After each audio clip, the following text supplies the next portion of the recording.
सभी साथियों को मेरा नमस्कार। हिंदी साहित्य हिंदी में आप सभी का स्वागत है। कल हमने शुक्ल जी की पुस्तक का वाचन किया था और आज उसी से संबंधित मैं प्रश्नोत्तरी भेज रही हूँ। और वीडियो अगर आपने अच्छे से देखी हैं तो आप इन प्रश्नों को बहुत आसानी से कर ले जाएंगे। तो आइए देखते हैं कि इसमें किस तरह से प्रश्न उठाए गए हैं। और सबसे बड़ी बात यह है कि केवल 1-1.5 पेज 2 पेज के इस वाचन में कम से कम 35 प्रश्न देखने को मिले हैं। तो सारे के सारे प्रश्न बहुत महत्वपूर्ण हैं। आप लोग ध्यान से इसको सुनिएगा, अंत तक बने रहिएगा। एक एक प्रश्न महत्वपूर्ण है। तो शुरू करते हैं। पहला प्रश्न,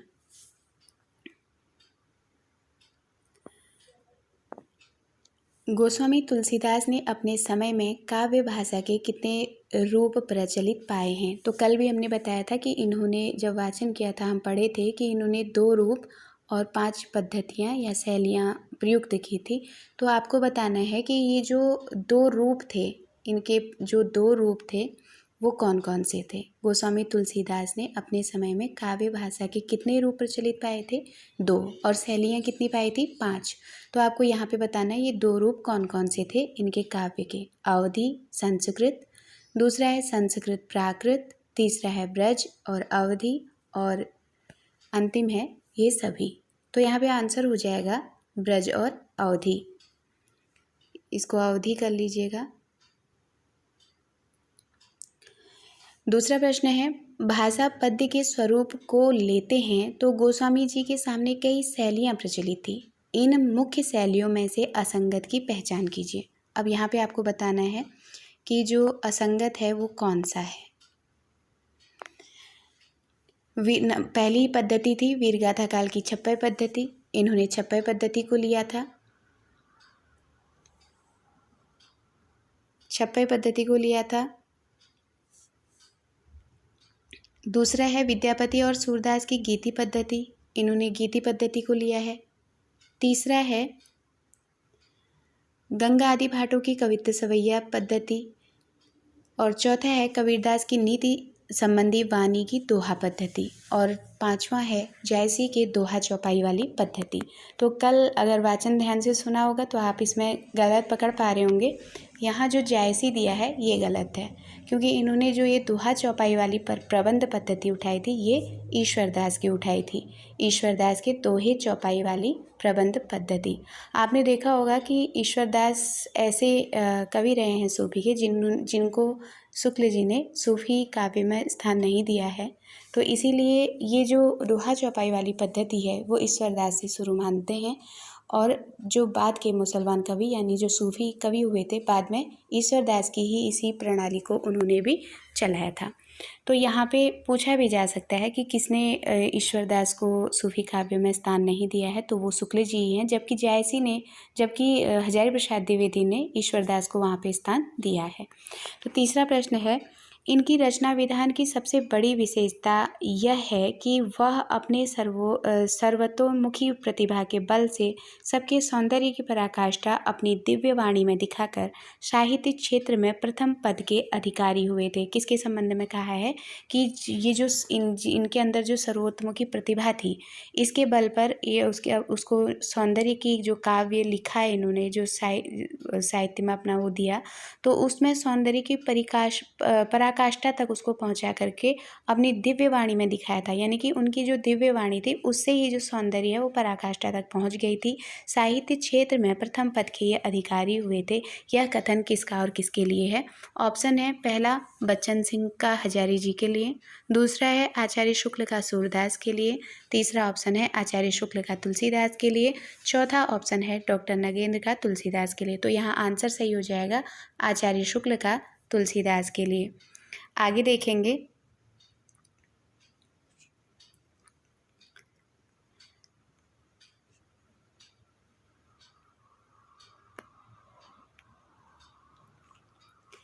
चौथा प्रश्न है, हिंदी कविता के प्रेमी मात्र जानते हैं कि उनका ब्रज और अवधि दोनों भाषाओं पर समान अधिकार था। यहाँ उनका भी से अभिप्राय है। तो जो उनका शब्द है ये किससे अभिप्राय क्या है उनका से अभिप्राय, तो सूरदास हैं, कबीरदास हैं, तुलसीदास हैं या जायसी। तो यहाँ पे आंसर हो जाएगा तुलसीदास, क्योंकि जो हिंदी कविता के प्रेमी हैं वो मात्र जानते हैं कि उनका मतलब तुलसीदास का ब्रज और अवधि दोनों पर समान रूप से अधिकार था, तो ये तुलसीदास हो जाएंगे। 5वां प्रश्न है, ब्रजभाषा का जो माधुर्य हम सूरसागर में पाते हैं, ध्यान दीजिएगा, सूरसागर सूरदास की रचना है और सूरदास की जो सूरसागर की भाषा है वो ब्रजभाषा है। तो ब्रजभाषा का जो मधुरता है, जो माधुर्य है, वह हम सूरसागर में पाते हैं। वही माधुर्य और भी संस्कृत रूप में हम तुलसी में पाते हैं। इस संस्कृत शब्द से आप तुलसीदास को पकड़ सकते हैं। तो संस्कृत रूप में हम तुलसी की किन रचनाओं में देखने को मिलती हैं, आप ध्यान देंगे। तो चाहे प्रश्न पूछ लें कि संस्कृत रूप में किस में मिलती है, तो तुलसीदास आंसर हो जाएंगे। अगर प्रश्न पूछता है कि तुलसी की किन रचनाओं में देखने में आता है, तो आपको पता होना चाहिए कि सूरदास से प्रेरित होकर इन्होंने 2 रचनाएं मिलती हैं, जो एक गीतावली है और एक कृष्ण गीतावली है। तो आंसर हमारा तीसरा सही हो जाएगा, गीतावली और कृष्ण गीतावली। आगे देखेंगे, 6ठा प्रश्न है, यह सूचित करने की आवश्यकता नहीं कि ना तो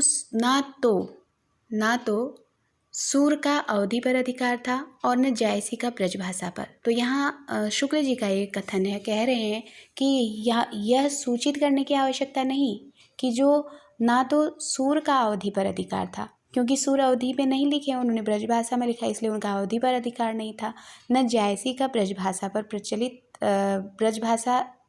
प्रचलित रचना शैलियों पर, तो ना ही जायसी ब्रजभाषा पर लिखे हैं, उन्होंने अवधि को प्रयोग किया था। उनका इस प्रकार का परिपूर्ण अधिकार हम पाते हैं। तुलसी के संबंध में यह कथन किसका है? तो जो जायसी और दूसरे हमारे जो रचनाकार है सूरदास, इनमें जो चीज़ें पूरी तरीके से नहीं थी वो हम तुलसी के उसमें परिपूर्ण रूप से हम तुलसी में पाते हैं। ये कहने वाले कौन हैं? आचार्य हजारी प्रसाद द्विवेदी, रामस्वरूप चतुर्वेदी, रामचंद्र शुक्ल और बच्चन जी। तो ये कथन है शुक्ल जी का, यानी कि शुक्ल जी कहते हैं कि जो जायसी हैं वो केवल अवधि पे अधिकार रखते थे, ब्रजभाषा उनको में काम उन्होंने नहीं कर पाए। वैसे ही सूर जो थे वो ब्रजभाषा पे अधिकार रखते थे, वो अवधि पे नहीं कर पाए। लेकिन जो तुलसी हैं दोनों भाषाओं पे अधिकार करे हुए थे, ऐसा कहना है शुक्ल जी का। आगे देखेंगे, 7वां क्वेश्चन है, कतहु विटप भूधर उपारि परसेन बरखत, कतहु बाजी सो बाजी मर्दि गजराज करखत। तुलसी की इन पंक्तियों में किस पद्धति का प्रयोग हुआ है? वीरगाथा काल की छप्पय पद्धति, विद्यापति व सूर की गीत पद्धति, गंग भाटों की कवित्त सवैया पद्धति, कबीरदास की नीति संबंधी वाणी की दोहा पद्धति। तो यहाँ पर हमारा आंसर हो जाएगा वीरगाथा काल की जो छप्पय पद्धति है उसका प्रभाव कतहु पिटप भूधर उपारि में पड़ा है।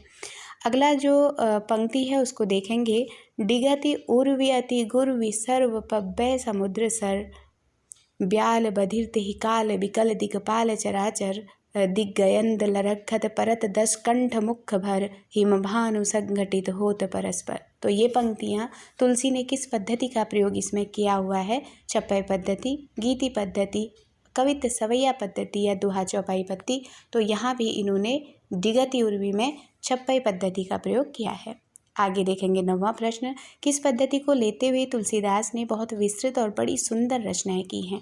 तो कौन सी ऐसी पद्धति है, जो 5 पद्धतियां हमने तुलसी की गिनाई, उसमें कौन सी पद्धति है जिसमें तुलसीदास ने बड़ी सी और बड़ी सुंदर रचनाएं की हैं? एक तो विस्तृत और बड़ी सुंदर रचनाएं की हैं, छप्पय पद्धति, गीति पद्धति, नीति संबंधी दोहे या कवित्त सवैया पद्धति। तो 9वें का आंसर यहाँ पे क्या हो जाएगा?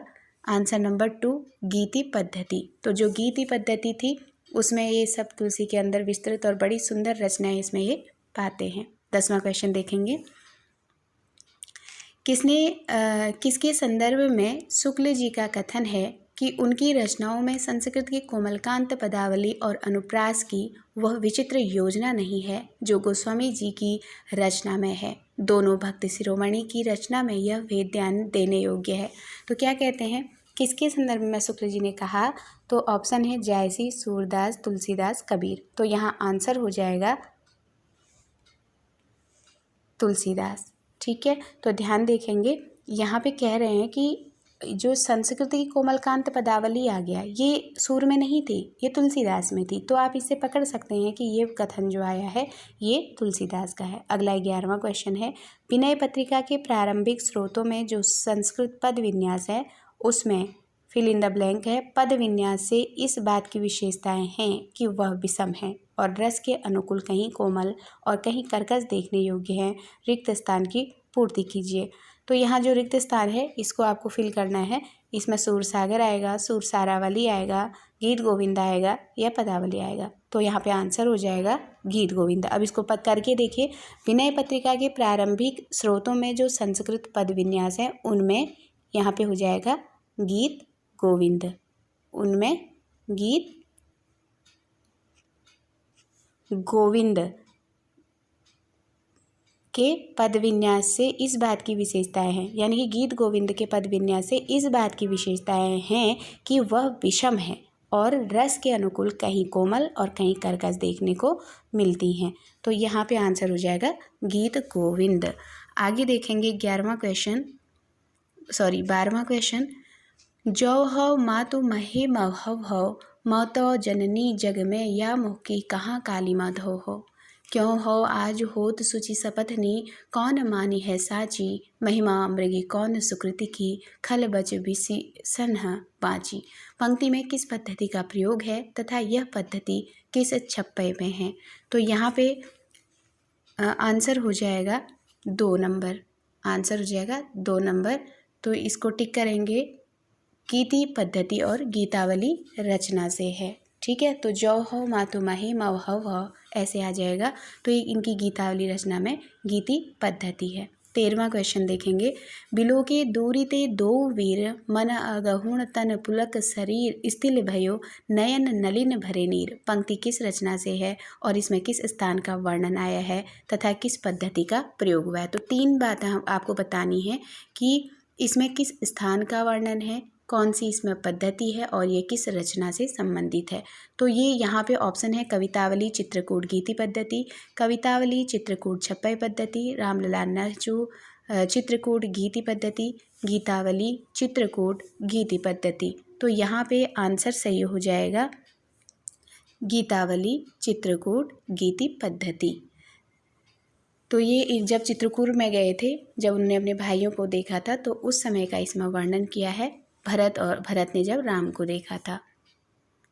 आगे प्रश्न 14वां, गोस्वामी जी ने सूरदास जी के अनुकरण पर कौन सी रचना लिखी थी। गीतावली, कृष्ण गीतावली, रामलला नहचू, बरवे रामायण। तो यहाँ आंसर हो जाएगा गीतावली। यहाँ ध्यान देने का प्रश्न है ये, आप स्मरण में कृष्ण गीतावली को भी रखेंगे क्योंकि बहुत जगह सुनने में आता है कि कृष्ण गीतावली भी सूर के ही अनुकरण पर लिखी है। लेकिन अगर पुस्तक को ही माध्यम बना के हम देखेंगे तो पुस्तक में कहीं पर भी नहीं दिया गया है कि कृष्ण गीतावली भी अनुकरण पर लिखी है, बल्कि दिया हुआ है कि इन्होंने सूरदास जी के अनुकरण पर गीतावली को लिखा है। ये साफ साफ उसमें लाइन आई हुई है।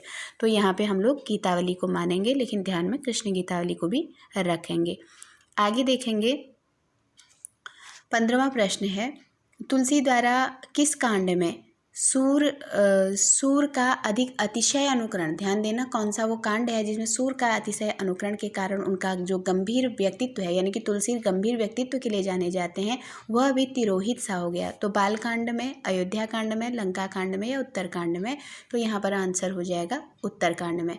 हम पढ़ते हैं कि 7 कांड हैं, बाल कांड, अयोध्या कांड, अरण्य कांड, किष्किंधा कांड, सुंदर कांड, लंका कांड, उत्तर कांड। तो इस तरह से जब आप यहाँ पर देखेंगे तो तुलसी द्वारा किस कांड में सूर का अधिक अतिशय अनुकरण के कारण उनका गंभीर व्यक्तित्व भी तिरोहित हो गया, तो वो उत्तर कांड है।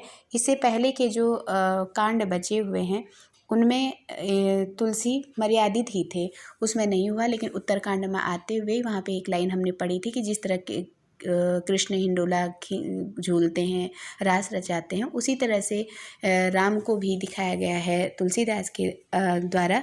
लेकिन इसमें जो सीता की सखियाँ और वो थीं, उन्होंने जो पुर की वासियाँ थी उनको सम्मान के रूप में देखा था, ये चीज़ इसमें कही गई है। 16वां प्रश्न देखेंगे, सरयू तट के इस आनंदोत्सव को आगे चलकर रसिक लोग क्या रूप देंगे, इसका ख्याल गोस्वामी जी को ना रहा। यह कथन तुलसी के संदर्भ में किसका है? हजारी जी का, आचार्य रामचंद्र शुक्ल जी का, रामस्वरूप चतुर्वेदी जी का, डॉक्टर बच्चन का। तो यहाँ आंसर हो जाएगा आचार्य रामचंद्र शुक्ल का। तो जो बाद में हम पढ़ते हैं रामचरण वगैरह, जो बाद के तुलसी के प्रवर्ती आते हैं, वो इन्हीं शब्दों को छोड़ करके वहाँ पर रसिकता लाए हैं। अग्रअली या ऐसे रूप में, सखी के रूप में भी वहाँ पे रहने लगे थे। तो इस तरह से रसिक भावना जो हम रास कृष्ण के उसमें देखते हैं, वो यहाँ पर देखने को मिला। तो याद रखेंगे, सरयू तट के इस आनंदोत्सव का बात आप ध्यान रखेंगे। तो यहाँ पर तुलसी ने जिस तरह से शब्द छोड़े हैं, उसका जो प्रवृत्ति उनके रचनाकार होंगे उन पर क्या असर पड़ेगा, ये कौन कहते हैं? शुक्ल जी कहते हैं। आगे देखेंगे 17वां क्वेश्चन, गंगा आदि भाटों की कवित्त सवैया पद्धति का प्रयोग तुलसी के किस रचना में देखने को मिलता है? तो गंगा आदि भाट कवियों की जो सवैया कवित्त सवैया पद्धति थी, ये इनके कौन सी रचना में देखने को मिलता है? तो यहाँ पे आंसर हो जाएगा इसमें ये एक्चुअली गलत हो गया था, इसको आप ध्यान देंगे। इसमें ऑप्शन है जानकी मंगल, पार्वती मंगल, दोहावली। इसको हटाएंगे और यहाँ पर लिखेंगे कवितावली। ठीक है, तो अब आपको बताना है इसमें से कौन सी रचना है। तो वो इसमें जो आंसर हो जाएगा वो कवितावली ही हो जाएगा। ठीक है, तो कवितावली में ये जो गंगा और भाटों की कवित्त सवैया, कौसे कवित्त और कौसे कवितावली, वैसे ही जो गीति वाला पढ़ा था, गीति पद्धति गीतावली, उसमें गीत की पद्धति थी तो गीतावली, कवित्त की पद्धति है तो कवितावली, दोहा की पद्धति आएगी तो दोहावली। ध्यान देंगे इसको। आगे प्रश्न देखेंगे,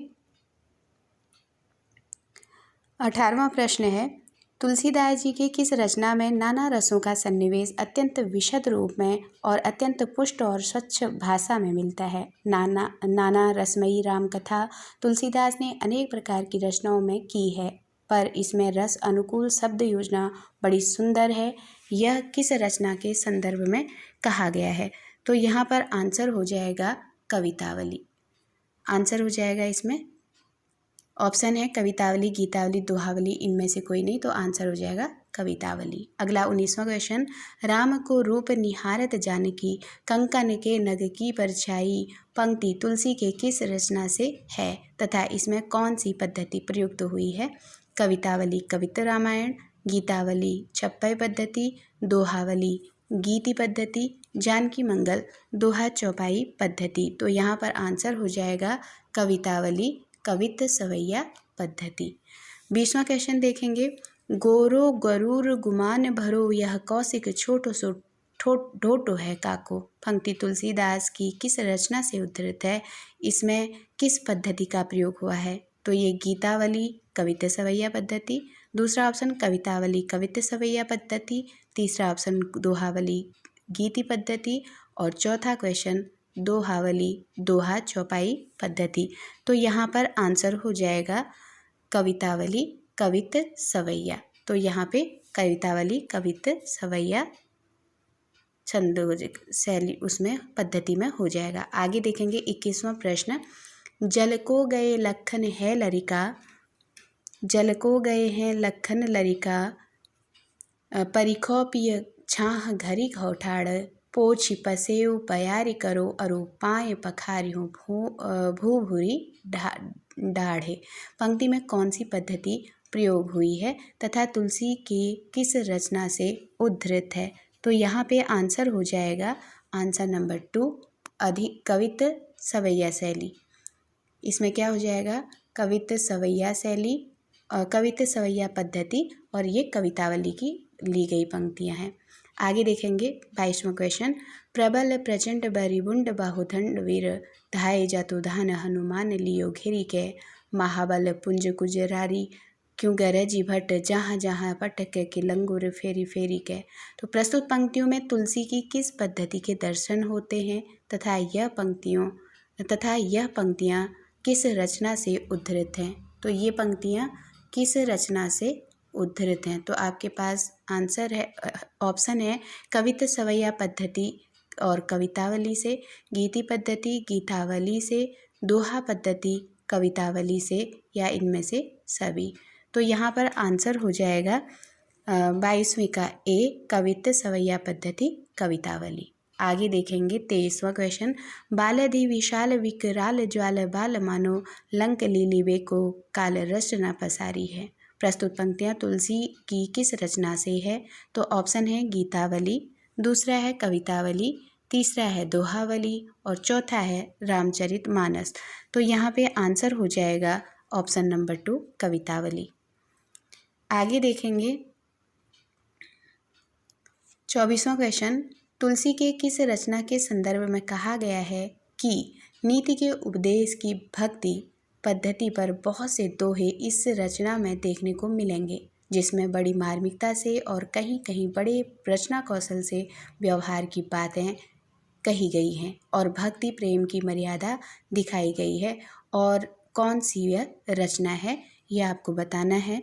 तो यहाँ पे 24वें का आंसर हो जाएगा ऑप्शन नंबर 2। तो इसमें हमारे पास ऑप्शन क्या थे? गीतावली, कवितावली, रामचरितमानस, दोहावली, तीसरा ऑप्शन जानकी मंगल, पार्थिव मंगल, चौथा ऑप्शन रामचरितमानस और गीतावली। तो यहाँ आंसर सही हो जाएगा 24वें का 2 नंबर, यानी कि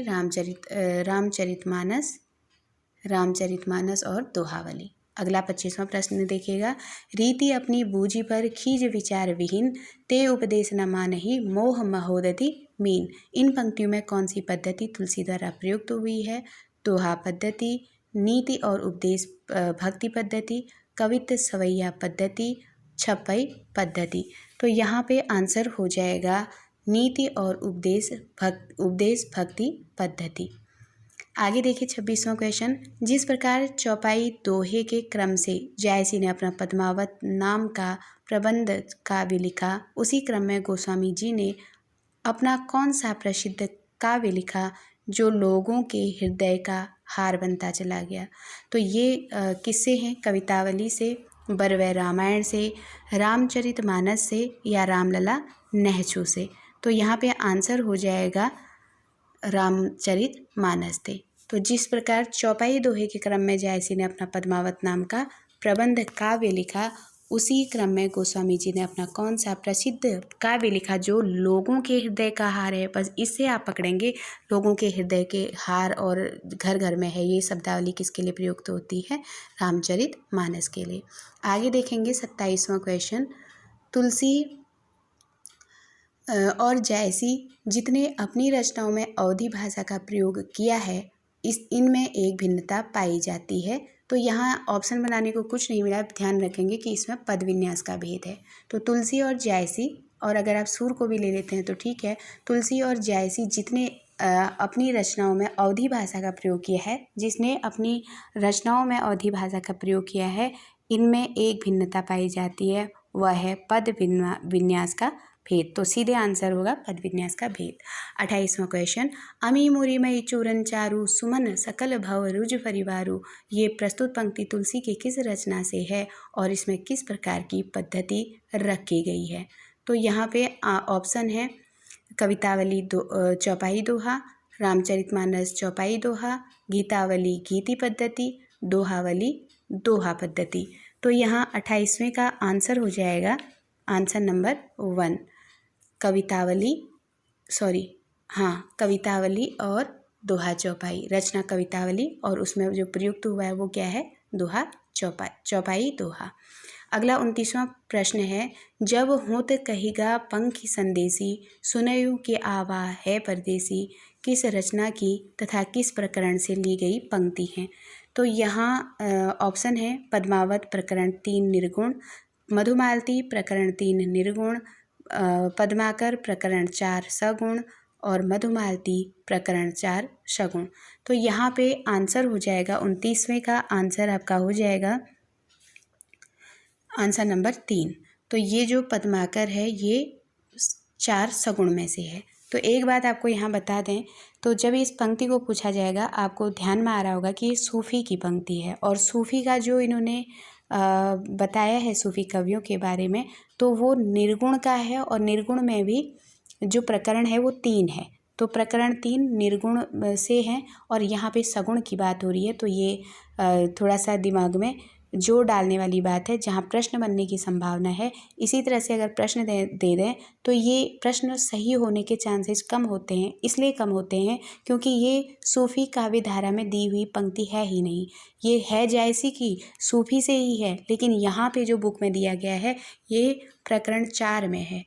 ये पंक्ति प्रकरण 4 में है और प्रकरण 4 सगुण धारा से है, जिसमें राम के बारे में हम पढ़ रहे हैं तुलसी के द्वारा। तो यहाँ तुलसी की अवधि और जायसी की अवधि में अंतर करने के लिए ये जो पंक्ति है ये प्रकरण 4 में आई हुई है। इसमें कितना भी पढ़ा हुआ विद्यार्थी हो ये गच्चा खा सकता है। इसलिए खा सकता है क्योंकि न सूफी सगुण थे, न उनकी पंक्ति वहाँ पे आ सकती है। इसलिए यहाँ ध्यान देना है कि यहाँ तुलसी की अवधि और जायसी की अवधि में क्या अंतर था, उसको तुलना करने के लिए ये पंक्ति को प्रकरण 4 सगुण राम भक्ति धारा में दिया गया है। आगे देखेंगे 30वां प्रश्न। 30वां प्रश्न है, हिंदी काव्य की सब प्रकार की रचना शैली के ऊपर गोस्वामी जी ने अपना ऊंचा आसन प्रतिष्ठित किया है। यह उच्चता और किसी को प्राप्त नहीं कथन तुलसी के संदर्भ में किसका है? तो यहाँ पे ये ऊंचा आसन प्रतिष्ठित किया है, ऐसा शब्द सबको याद रटा रहता है। तो तुलसी का ऊंचा आसन प्रतिष्ठित किया है, ये कहने वाले कौन हैं? तो ऑप्शन है आचार्य रामचंद्र शुक्ल जी, आचार्य हजारी प्रसाद द्विवेदी, डॉक्टर राम कुमार वर्मा और आचार्य रामस्वरूप चतुर्वेदी। तो यहाँ आंसर सही हो जाएगा आचार्य रामचंद्र शुक्ल। 31वां प्रश्न को देखिएगा, अपनी दृष्टि विस्तार के कारण ही तुलसीदास जी उत्तरी भारत की समग्र जनता के हृदय मंदिर में पूर्ण प्रेम प्रतिष्ठा के साथ विराजमान रहे हैं। भारतीय जनता का प्रतिनिधि कवि यदि किसी को कह सकते हैं तो इन्हीं महानुभाव को, तो तुलसीदास के लिए महानुभाव शब्द प्रयोग किया है। यह कथन तुलसी के संदर्भ में किसका है? गणपति चंद्र गुप्त, आचार्य रामस्वरूप चतुर्वेदी, आचार्य हजारी प्रसाद द्विवेदी और चौथा ऑप्शन है आचार्य रामचंद्र शुक्ल और यही ऑप्शन आपका सही भी है। आगे देखेंगे 32वां क्वेश्चन। हर काल के कवि जीवन का कोई एक पक्ष लेकर चले हैं। इसमें किस काल के कवि उत्साह रूपी एक पक्ष को लेकर चले हैं? तो यहाँ पे ऑप्शन है वीर काल, भक्ति काल, अलंकार काल, कोई नहीं। तो जो छप्पई पद्धति है एक पक्ष को लेकर, तो वो वीरगाथा काल की है। इसलिए उत्साह रूपी एक पक्ष ये वीरगाथा काल का है। दूसरा प्रश्न है, किस काल के कवि प्रेम और ज्ञान का एक पक्ष को लेकर चले हैं? तो यहाँ पर ऑप्शन है आदिकाल, भक्ति काल, अलंकार काल, वीर काल। तो यहाँ पे 33वें का आंसर है आंसर नंबर 2। 33वें का आंसर है आंसर नंबर 2 भक्ति काल। तो किस काल के कवि प्रेम और ज्ञान का एक पक्ष, याद रखेंगे जो प्रेम और ज्ञान का एक पक्ष से संबंधित पूछेंगे तो ये भक्ति काल के अंतर्गत हो जाएगा। 34वां प्रश्न, किस काल के कवि दाम्पत्य, प्रणय या श्रृंगार रूपी एक पक्षी को लेकर चले हैं? आंसर है वीर काल, भक्ति काल, अलंकार काल, इनमें से कोई नहीं। तो यहाँ पे आंसर हो जाएगा अलंकार काल, जिसको हम रीतिकाल भी कह सकते हैं। आगे देखेंगे, किसके संबंध में कहा गया है कि उनकी वाणी की पहुंच मनुष्य के सारे भाव और व्यवहारों तक है? एक ओर तो वह व्यक्तिगत साधना के मार्ग में विरागपूर्ण शुद्ध भगवत भक्ति का उपदेश करती है, दूसरी ओर लोक पक्ष में जाकर पारिवारिक और सामाजिक कर्तव्यों का सौंदर्य दिखाकर मुग्ध करती है। व्यक्तिगत साधना के साथ ही साथ लोक धर्म की अत्यंत उज्जवल छटा उसमें वर्तमान है। तो सूरदास, जायसी, तुलसीदास, रसखान। तो यहाँ पर आंसर हो जाएगा तुलसीदास। तो इस तरह से कल जो वाचन किए थे उसके 35 प्रश्न ये इनमें से निकले हैं। एक एक लाइन से ये प्रश्न बना हुआ है, इसलिए आप अच्छे से इसको पढ़िए और बताइएगा कि वीडियो कैसी बनी है। बहुत बहुत धन्यवाद, आभार।